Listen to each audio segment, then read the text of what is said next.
স্মরণ করো যখন ইব্রাহিম তার পিতা আজরকে বলল, তুমি কি মূর্তিগুলোকে মাবুদ বানিয়ে নিয়েছ? আমি তো দেখতে পাচ্ছি তুমি ও তোমার সম্প্রদায়ের লোকেরা স্পষ্ট গোমরাহিতে নিমজ্জিত রয়েছ।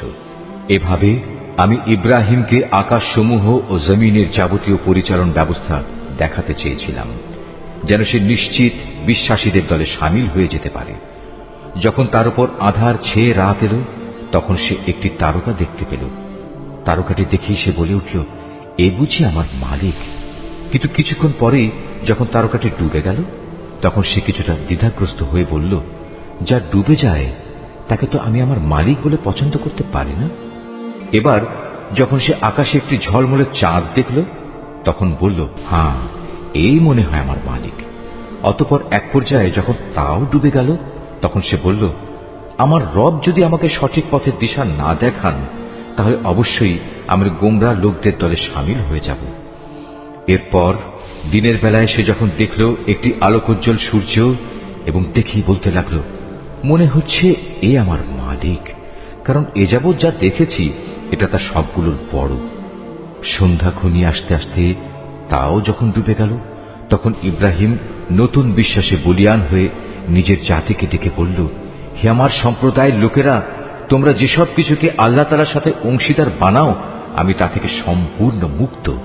আমি নিষ্ঠার সাথে সেই মহান সার্বভৌম মালিকের দিকেই আমার মুখ ফিরিয়ে নিচ্ছি, যিনি এই আসমান সমূহ ও জমিন সহ চাঁদ, সূরজ, গ্রহ, তারা সবকিছু পয়দা করেছেন। আমি এখন আর মুশরিকদের দলভুক্ত নই। এরপরই তার জাতির লোকেরা তার সাথে আল্লাহ তাআলার ব্যাপারে বিতর্ক শুরু করে দিল। জবাবে সে বলল, তোমরা কি আমার সাথে স্বয়ং কুল মখলুকাতের মালিক আল্লাহ তাআলার ব্যাপারে তর্ক করছো, অথচ তিনিই আমাকে সঠিক পথের দিশা দিয়েছেন। আমি এখন আর তোমাদের মাবুদদের ডরাই না, যাদের তোমরা আল্লাহ তাআলার কাজে অংশীদার মনে করো। অবশ্য আমার মালিক যদি অন্য কিছু চান, সেটা আলাদা কথা। আমার মালিকের জ্ঞান সব কিছুর উপর পরিব্যাপ্ত। এরপরেও কি তোমরা সতর্ক হবে না? তোমরা যাকে আল্লাহ তাআলার সাথে অংশীদার করো, তাকে আমি কিভাবে ভয় করব? অথচ তোমরা আল্লাহ তাআলার সাথে অন্যদের শরীক করতে ভয় পাও না, যাদের ব্যাপারে আল্লাহ তাআলা কোনো প্রমাণপত্র তোমাদের কাছে পাঠাননি। এ অবস্থায় তোমরাই বলো, আমাদের এই উভয় দলের মধ্যে কোন দলটি দুনিয়া ও আখিরাতে নিরাপত্তা লাভের বেশি অধিকারী? বলো, যদি তোমাদের কিছু জানা থাকে। যারা ঈমান এনেছে এবং যারা তাদের ঈমানকে জুলুমের কালিমা দিয়ে কলুষিত করেনি, তারাই হচ্ছে দুনিয়া ও আখিরাতে নিরাপত্তা লাভের অধিকারী।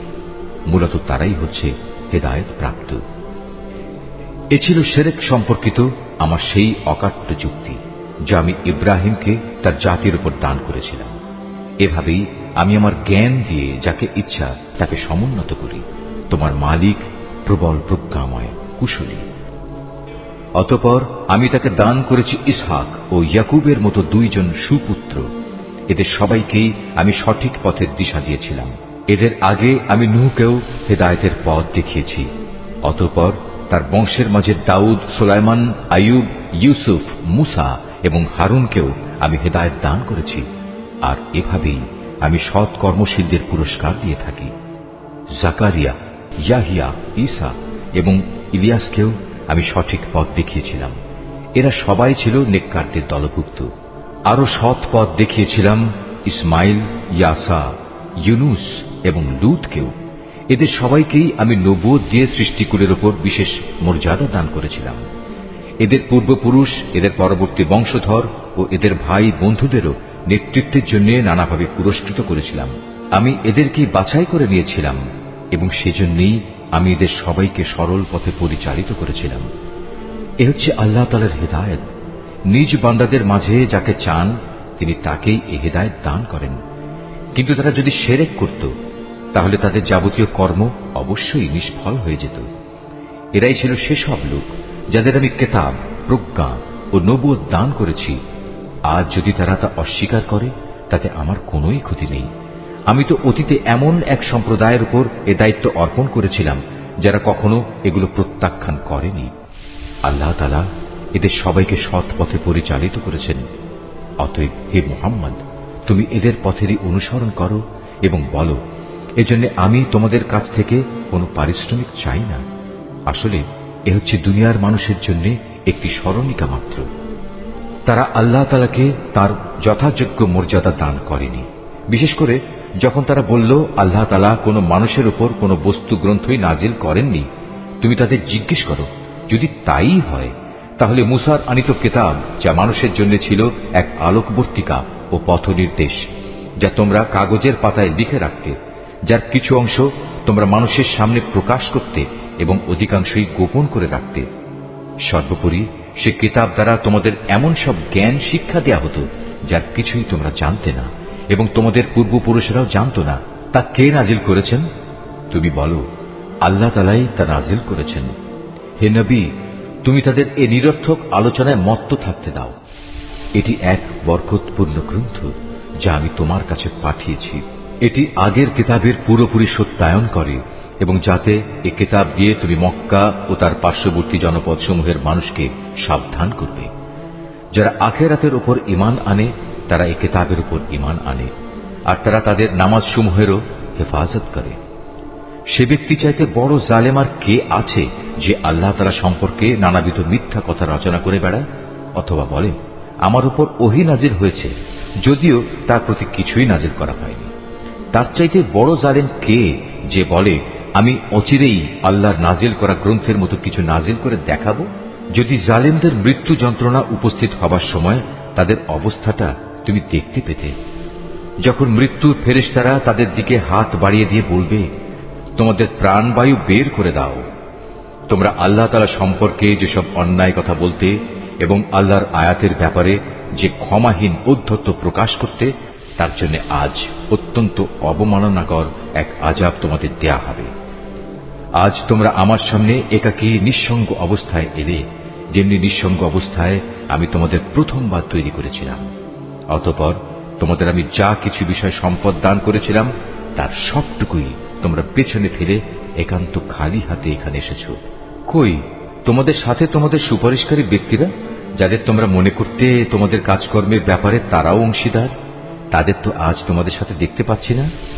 বস্তুত তাদের এবং তোমাদের মধ্যেকার সেই মিথ্যা সম্পর্ক আজ ছিন্ন ভিন্ন হয়ে গেছে এবং তাদের ব্যাপারে তোমরা যা ধারণ করতে তাও আজ নিষ্ফল প্রমাণিত হয়ে গেছে।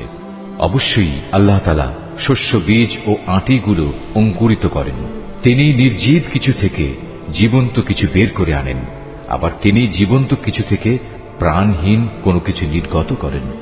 এই সৃষ্টি কৌশলের মালিক হচ্ছেন আল্লাহ তাআলা। এরপরেও তোমরা কোথায় কোথায় ঠোকর খাচ্ছ বলো? রাতের আঁধার ভেদ করে তিনি উষার উন্মেষ ঘটান। তিনি রাতকে তোমাদের বিশ্রামের জন্য নির্দিষ্ট করে দিয়েছেন এবং তোমাদের হিসাব কিতাবের জন্য তিনি পয়দা করেছেন চাঁদ ও সূরজকে। এ সব কিছুই হচ্ছে মহাপরাক্রমশালী ও জ্ঞানী আল্লাহ তাআলার নির্ধারণ করা বিষয়। তিনি তোমাদের জন্য অসংখ্য তারকা বানিয়ে রেখেছেন যেন তোমরা জলে স্থলের আধারে পথের দিশা পেতে পারো। যে সম্প্রদায়ের লোকেরা নিজেদের পরিণাম সম্পর্কে জানে তাদের জন্য আমি আমার নিদর্শনসমূহ খুলে খুলে বর্ণনা করেছি। তিনি তোমাদের মাত্র একটি ব্যক্তি সত্তা থেকে পয়দা করেছেন, অতঃপর তিনি বানিয়ে দিলেন তোমাদের থাকার জায়গা ও মাল সামানা রাখার জায়গা। জ্ঞানী লোকদের জন্য আমি আমার নিদর্শনগুলো এভাবেই বিস্তারিতভাবে বর্ণনা করে থাকি।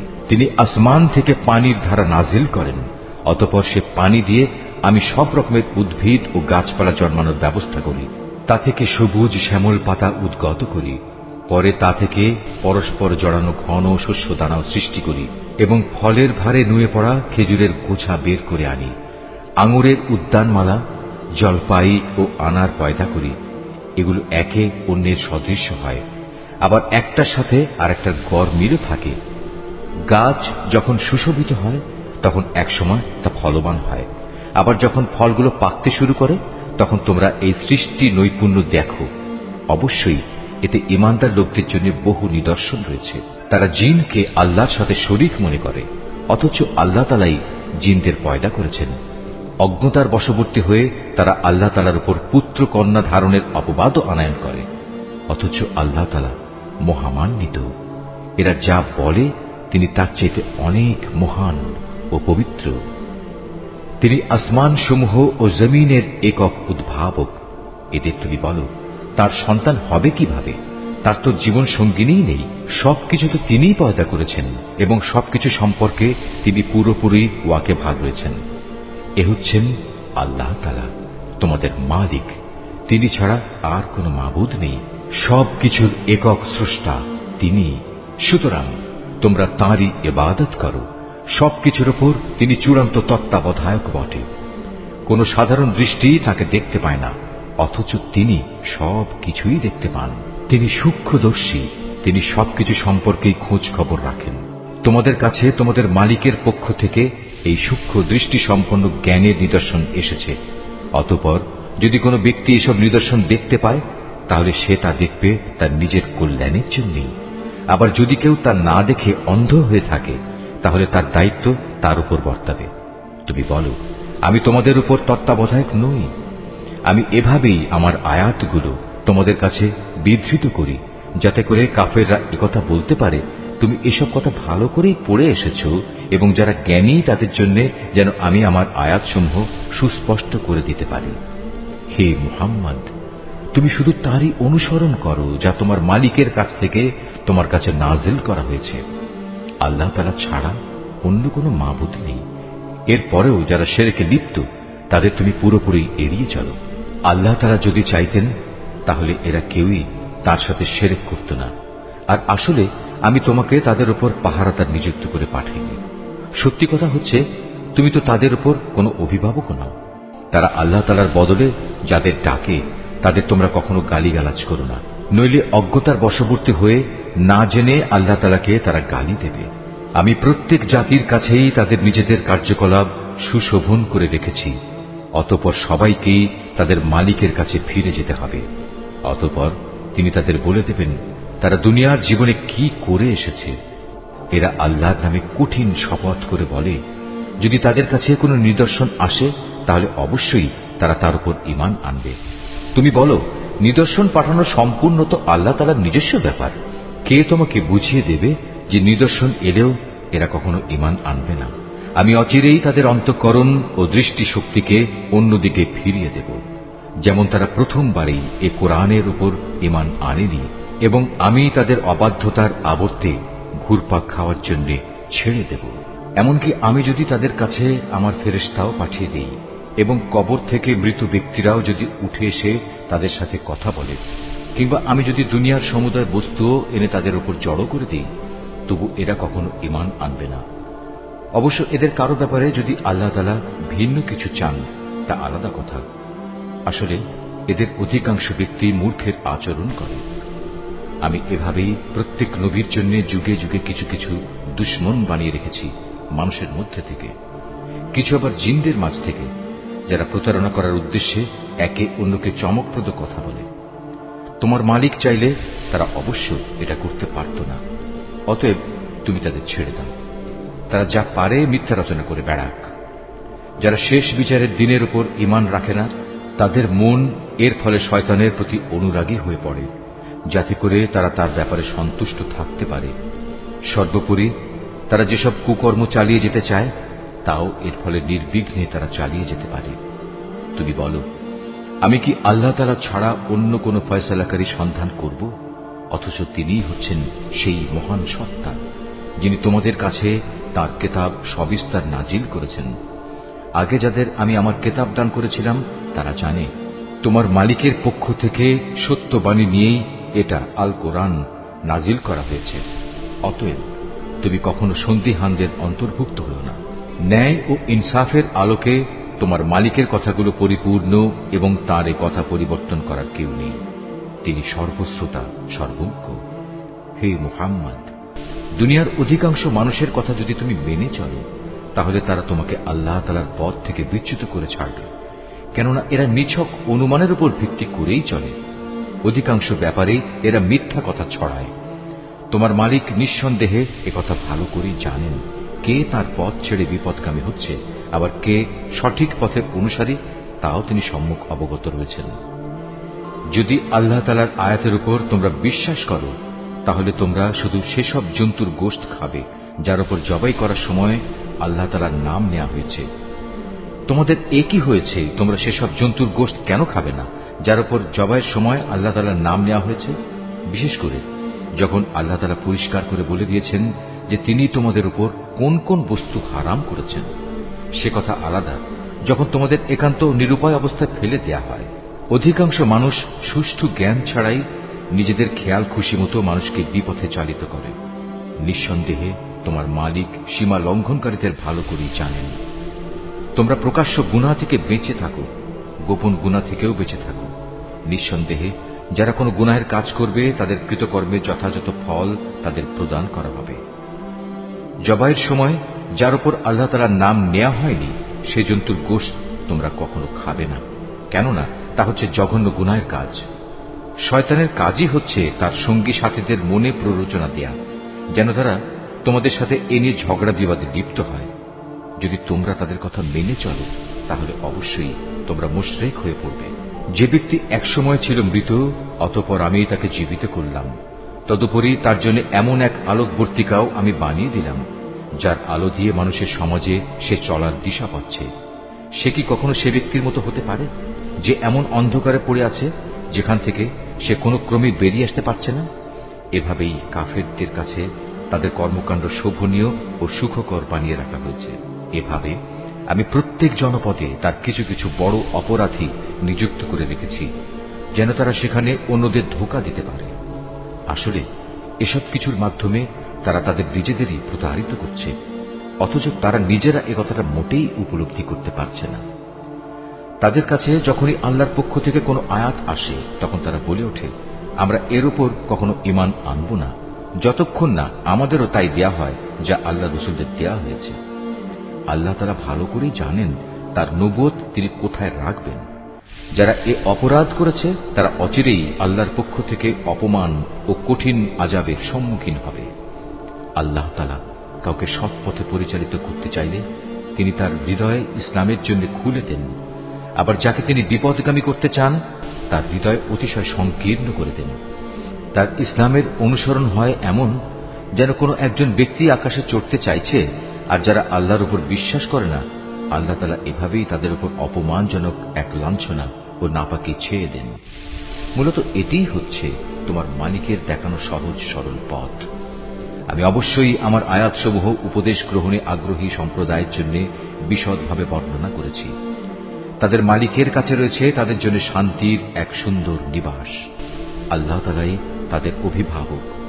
দুনিয়ায় তারা যা করত এটা হচ্ছে তারই বিনিময়। স্মরণ করো যেদিন আল্লাহ তাআলা সবাইকে একত্রিত করবেন, তখন তিনি শয়তানরূপী জিনদের বলবেন, হে জিন সম্প্রদায়, তোমরা তো বিভিন্ন সময় অনেক মানুষকে গোমরা করেছ।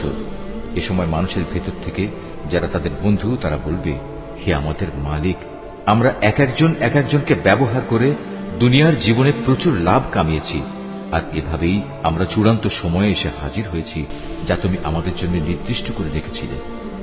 আল্লাহ তাআলা বলবেন, হ্যাঁ, আজ তোমাদের সে গোমরাহির জন্য তোমাদের ঠিকানা হচ্ছে জাহান্নামের আগুন, সেখানে তোমরা চিরকাল থাকবে। অবশ্য যাদের আল্লাহ তাআলা আযাব থেকে বাঁচিয়ে দিতে চাইবেন তাদের কথা আলাদা। তোমার মালিক অবশ্যই প্রজ্ঞাময় ও সম্যক অবহিত। আমি এভাবে একদল জালেমকে তাদেরই অন্যায় কার্যকলাপের দরুন আর একদল জালেমের উপর ক্ষমতাবান করে দেই। আল্লাহ তাআলা সেদিন আরো বলবেন, হে জিন ও মানুষ সম্প্রদায়, বলো, তোমাদের কাছে কি তোমাদেরই মধ্যে থেকে আমার এমন এমন সব রাসূল আসেনি যারা আমার আয়াতগুলো তোমাদের কাছে বর্ণনা করত? উপরন্তু যারা তোমাদের ভয় দেখাতো যে তোমাদের আজকের এ দিনের সম্মুখীন হতে হবে? সেদিন ওরা বলবে, হ্যাঁ এসেছিল, তবে আজ আমরা আমাদের নিজেদের বিরুদ্ধেই সাক্ষ্য দিচ্ছি। মূলত দুনিয়ার জীবন এদের প্রতারিত করে রেখেছিল। তারা নিজেদের বিরুদ্ধেই একথা সাক্ষ্য দেবে যে তারা আসলেই কাফের ছিল। এটা এজন্যে যে তোমার মালিক অন্যায়ভাবে এমন কোন জনপদের মানুষকে ধ্বংস করেন না যার অধিবাসীরা সত্য দিন সম্পর্কে সম্পূর্ণ গাফেল থাকে। তাদের নিজস্ব কর্ম অনুযায়ী প্রতিটি ব্যক্তির জন্যই তার মর্যাদা রয়েছে। তোমার মালিক তাদের কাজকর্ম সম্পর্কে মোটেই উদাসীন নন। তোমার মালিক নিজে কারো মুখাপেক্ষী নন। দয়া ও অনুগ্রহের মালিক তিনি যদি চান তাহলে তোমাদের এই জনপদ থেকে সরিয়ে নিতে পারেন এবং তোমাদের পরে অন্য যাদের তিনি চান এখানে এনে বসিয়েও দিতে পারেন, যেমনি করে তোমাদেরও তিনি অন্য সম্প্রদায়ের বংশধর থেকে উত্থান ঘটিয়েছেন। তোমাদের কাছে যে প্রতিশ্রুতি দেয়া হচ্ছে তা অবশ্যই আসবে। আর তোমরা আল্লাহকে ব্যর্থ করে দেওয়ার ক্ষমতা রাখো না। তাদের তুমি বলে দাও, হে আমার জাতি, তোমরা নিজ নিজ জায়গায় যা যা করার করে যাও, আমিও আমার করণীয় করে যাব। অচিরেই তোমরা জানতে পারবে কার জন্য পরিণামে সুন্দর ঘর নির্দিষ্ট রয়েছে। জালেমরা কখনো সাফল্য লাভ করতে পারে না। স্বয়ং আল্লাহ তাআলা যে শস্য উৎপাদন করেছেন এবং গবাদি পশু সৃষ্টি করেছেন, এই মূর্খ ব্যক্তিরা তারই এক অংশ আল্লাহর জন্য নির্দিষ্ট করে রাখে এবং নিজেদের খেয়াল খুশি মতো একথা বলে। এ অংশ হচ্ছে আল্লাহর জন্য, আর এ অংশ হচ্ছে আমাদের দেবতার জন্য। অতঃপর যা তাদের দেবতাদের জন্য রাখা হয় তা কখনো আল্লাহর কাছ পর্যন্ত পৌঁছয় না। যদিও আল্লাহর নামে যে ভাগ রাখা হয় তা শেষতক তাদের দেবতাদের কাছে গিয়েই পৌঁছে। কত নিকৃষ্ট তাদের এই বিচার! এভাবে বহু মুশরিকের ক্ষেত্রেই তাদের দেব দেবীরা তাদের আপন সন্তানদের হত্যা করার জঘন্য কাজও একান্ত শোভনীয় করে রেখেছে। এর উদ্দেশ্য হচ্ছে তাদের ধ্বংস সাধন করা এবং তাদের গোটা জীবন বিধানকেই তাদের কাছে সন্দেহের বিষয়ে পরিণত করে দেয়া। অবশ্য আল্লাহ তাআলা চাইলে তারা কখনো এ কাজ করত না। অতএব তুমি তাদের ছেড়ে দাও, মিথ্যা রচনা নিয়ে তাদের তুমি কিছুদিন ব্যস্ত থাকতে দাও। তারা বলে, এসব গবাদি পশু এবং এ খাদ্যশস্য নিষিদ্ধ তালিকাভুক্ত, আমরা যাকে চাইব সে ছাড়া অন্য কেউ তা খেতে পারবে না। এটা তাদের মন গড়া একটা ধারণা মাত্র। আবার তারা মনে করে কিছু গবাদি পশু আছে যার উপর আরোহণ করা নিষিদ্ধ, আবার কিছু গবাদি পশু আছে যার উপর জবাই করার সময় তারা আল্লাহর নাম স্মরণ করে না। আল্লাহর উপর মিথ্যা রচনা করার উদ্দেশ্যেই তাদের এসব অপচেষ্টা। অচিরেই আল্লাহ তাআলা তাদের এই মিথ্যাচারের জন্য তাদের যথাযথ প্রতিফল দান করবেন। তারা বলে, এসব গবাদি পশুর পেটে যা কিছু আছে তা শুধু আমাদের পুরুষদের জন্য নির্দিষ্ট এবং আমাদের স্ত্রীদের জন্য তা হারাম। তবে যদি এ পশুর পেটে মরা কিছু থাকে তাহলে তারা নারী পুরুষ উভয়ই সমান অংশীদার। আল্লাহ তাআলা অতি শীঘ্রই তাদের এ ধরনের উদ্ভট কথা বলার প্রতিফল দান করবেন, কেননা তিনি হচ্ছেন প্রবল প্রজ্ঞাময়, তিনি সর্বজ্ঞ। অবশ্য যারা নেহায়েত নির্বুদ্ধিতা ও অজ্ঞতার বশবর্তী হয়ে নিজেদের সন্তানদের হত্যা করল এবং আল্লাহ তাআলা তাদের যে রিজিক দান করেছেন তা নিজেদের উপর হারাম করে নিল, আল্লাহ তাআলা সম্পর্কে নানা ধরনের মিথ্যা কথা রচনা করল, এসব কাজের মাধ্যমে নিঃসন্দেহে এরা সবাই দারুণভাবে ক্ষতিগ্রস্ত হয়ে গেল। এরা কখনো সৎ পথের অনুসারীদের দলভুক্ত ছিল না। মহান আল্লাহ তাআলা, যিনি নানা প্রকারের উদ্যান বানিয়েছেন, কিছু লতাকুলম যা কোনো কাণ্ড ছাড়াই মাচানের উপর তুলে রাখা হয়েছে, আবার কিছু গাছ যা মাচানের উপর তুলে রাখা হয়নি, সেও কাণ্ডের উপর তা এমনিই দাঁড়িয়ে আছে। তিনি আরো সৃষ্টি করেছেন খেজুর গাছ এবং বিভিন্ন স্বাদ ও প্রকার বিশিষ্ট খাদ্যশস্য ও আনার। এগুলো স্বাদে গন্ধে একরকমও হতে পারে, আবার তা ভিন্ন ধরনেরও হতে পারে। যখন তা ফলবান হয় তখন তোমরা তার ফল খাও। তোমরা ফসল তোলার দিনে যে বঞ্চিত তার হক আদায় করো, কখনো অপচয় করো না, কেননা আল্লাহ তাআলা অপচয়কারীদের পছন্দ করেন না। গবাদি পশুর মধ্যে কিছু পশু হচ্ছে ভারবাহী ও কিছু হচ্ছে খাবার উপযোগী। আল্লাহ তাআলা যা তোমাদের দান করেছেন তা তোমরা খাও এবং এ পর্যায়ে কখনো শয়তানের পদাঙ্ক অনুসরণ করো না, কেননা সে হচ্ছে তোমাদের প্রকাশ্য দুশমন। আল্লাহ তাআলা তোমাদের দিয়েছেন এই 8 প্রকারের গৃহপালিত জন্তু। প্রথমত 2 মেষ, দ্বিতীয়ত 2 ছাগল। হে মুহাম্মদ, তুমি তাদের জিজ্ঞেস করো, এর নর 2 কিংবা মাদি 2 কিংবা তাদের পেটে যা কিছু আছে তার কোনটি কি আল্লাহ তাআলা তোমাদের জন্য হারাম করেছেন? তোমরা আমাকে প্রমাণ সহ বলো যদি তোমরা সত্যবাদী হও। তৃতীয়ত 2 উট, চতুর্থত 2 গরু। এর নর 2 কিংবা মাদি 2 কি আল্লাহ তাআলা হারাম করেছেন, অথবা এদের উভয় পেটে যা কিছু আছে তাকে তিনি তোমাদের জন্য হারাম করেছেন? আল্লাহ তাআলা যখন এ আদেশ দিয়েছিলেন তখন তোমরা কি সেখানে উপস্থিত ছিলে?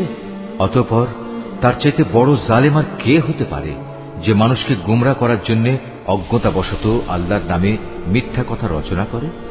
নিশ্চয়ই আল্লাহ তাআলা সীমা লঙ্ঘনকারী সম্প্রদায়কে সঠিক পথে পরিচালিত করেন না। হে মুহাম্মদ, তুমি এদের বলো, আমার কাছে যে ওহী পাঠানো হয়েছে তাতে একজন ভোজনকারী মানুষ সাধারণত যা খেতে পারে তার মধ্যে এমন কোন জিনিস তো আমি পাচ্ছি না যা হারাম করা হয়েছে। হ্যাঁ, তা যদি মরা জন্তু, প্রবাহিত রক্ত এবং শুয়োরের গোশত হয় তাহলে তা অবশ্যই হারাম, কেননা এসব হচ্ছে নাপাক। অথবা এমন এক অবৈধ জন্তু যা আল্লাহ ছাড়া অন্য কারো নামে জবাই করা হয়েছে, তবে যদি কাউকে নাফরমানি এবং সীমা লঙ্ঘনজনিত অবস্থা বেঁধে রেখে এর কোন একটি জিনিস খেতে বাধ্য করা হয়, তাহলে তার ক্ষেত্রে তোমার মালিক অবশ্যই ক্ষমাশীল ও পরম দয়ালু। আর আমি ইহুদিদের জন্য নখযুক্ত সব পশুই হারাম করে দিয়েছি। গরু এবং ছাগলের চর্বিও আমি তাদের জন্য হারাম করেছি। তবে জন্তুর চর্বির যা কিছু পিঠ, আঁত কিংবা হাড়ের সাথে জড়ানো থাকে তা হারাম নয়। এভাবেই এগুলো হারাম করে আমি তাদের অবাধ্যতার শাস্তি দিয়েছিলাম। নিঃসন্দেহে আমি সত্যবাদী। এরপরেও যদি তারা তোমাকে মিথ্যাবাদী বলে, তাহলে তুমি বল, অবশ্যই তোমাদের মালিক এক বিশাল দয়ার আধার।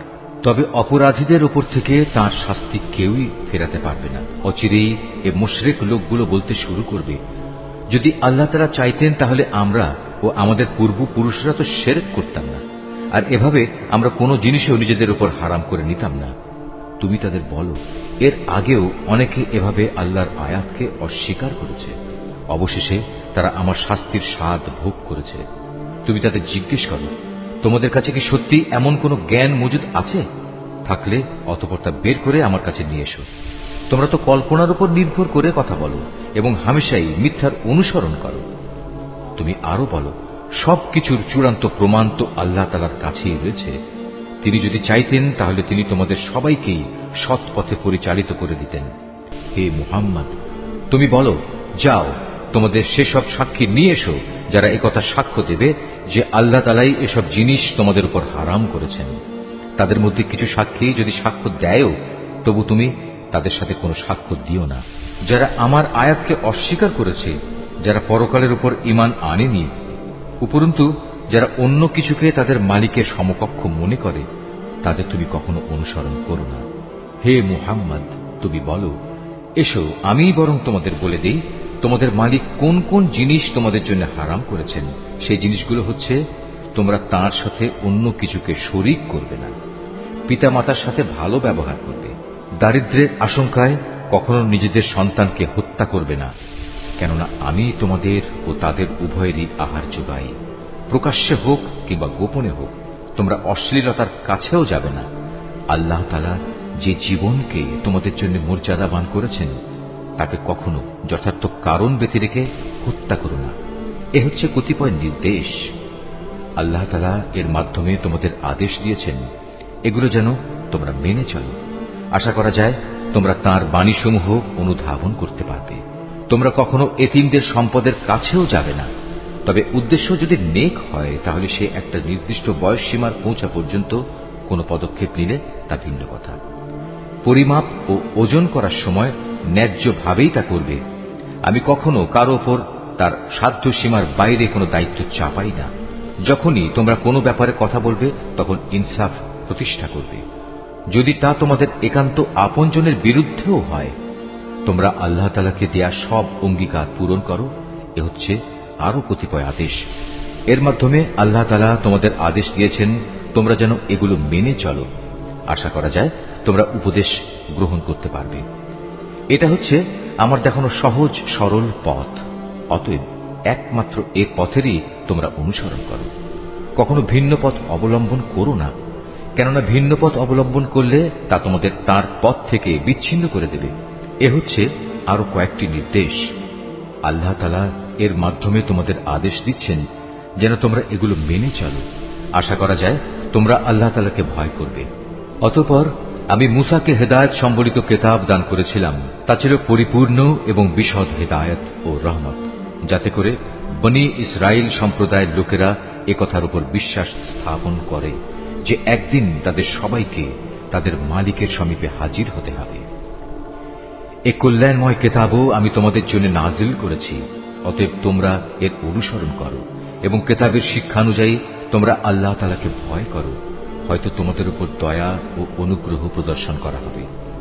এখন তোমরা আর একথা বলতে পারবে না যে আল্লাহর কিতাব তো আমাদের আগের ইহুদি ও খ্রিস্টান এ দুটো সম্প্রদায়কে দেওয়া হয়েছিল, তাই আমরা সে কিতাবের পাঠ সম্পর্কে অজ্ঞ ছিলাম।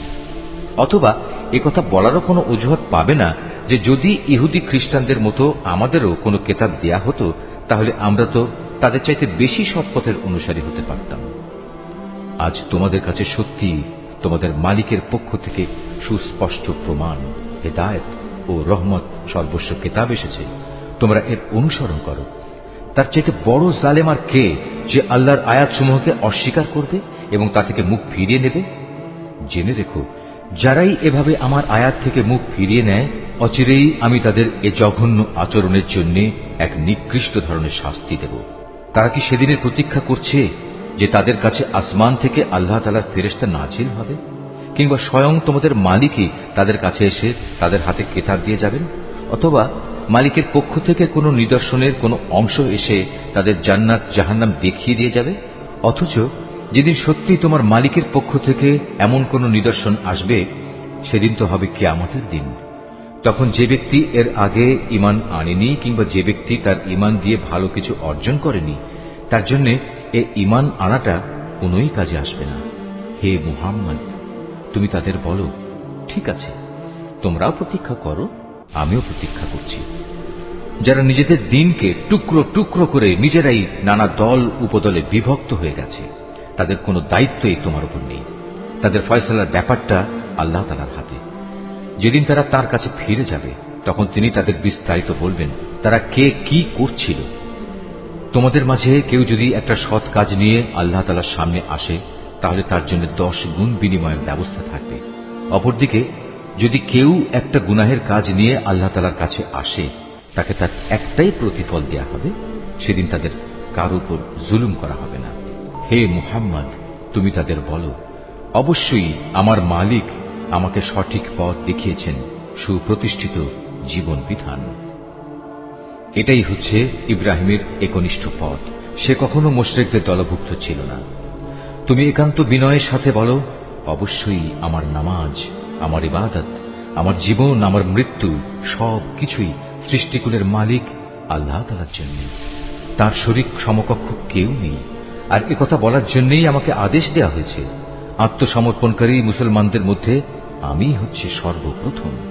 তুমি আরো বলো, এরপরেও আমি কি আল্লাহ তাআলা ছাড়া অন্য কোনো মালিক সন্ধান করে বেড়াবো? অথচ আমি জানি তিনি সবকিছুর নিরঙ্কুশ মালিক। তার বিধান হচ্ছে প্রতিটি ব্যক্তি তার কৃতকর্মের জন্য এককভাবে নিজেই দায়ী হবে, এবং কিয়ামতের দিন কোনো বোঝা বহনকারী ব্যক্তি অন্য কোনো লোকের পাপের বোঝা বহন করবে না। অতঃপর একদিন তোমাদের সবাইকে তোমাদের আসল মালিকের কাছে ফিরে যেতে হবে। সেদিন আল্লাহ তাআলা তোমাদের সেসব কিছুই জানিয়ে দেবেন। দুনিয়ার জীবনে যা নিয়ে তোমরা মতবিরোধ করতে, তিনি সে মহান সত্তা। তিনি তোমাদের এ জমিনে তার প্রতিনিধি বানিয়েছেন, এবং এ কারণে তিনি তোমাদের একজনকে অন্যজনের উপর কিছু বেশি মর্যাদা দান করেছেন। এর উদ্দেশ্য হচ্ছে আল্লাহ তাআলা তোমাদের সবাইকে যা কিছু দিয়েছেন তা দিয়েই তিনি তোমাদের কাছ থেকে কৃতজ্ঞতার পরীক্ষা নিতে চান। জেনে রেখো, তোমার মালিক শাস্তি দানের ব্যাপারে অত্যন্ত কঠোর ও তৎপর। আবার তিনি বড়ই ক্ষমাশীল ও পরম দয়াময়।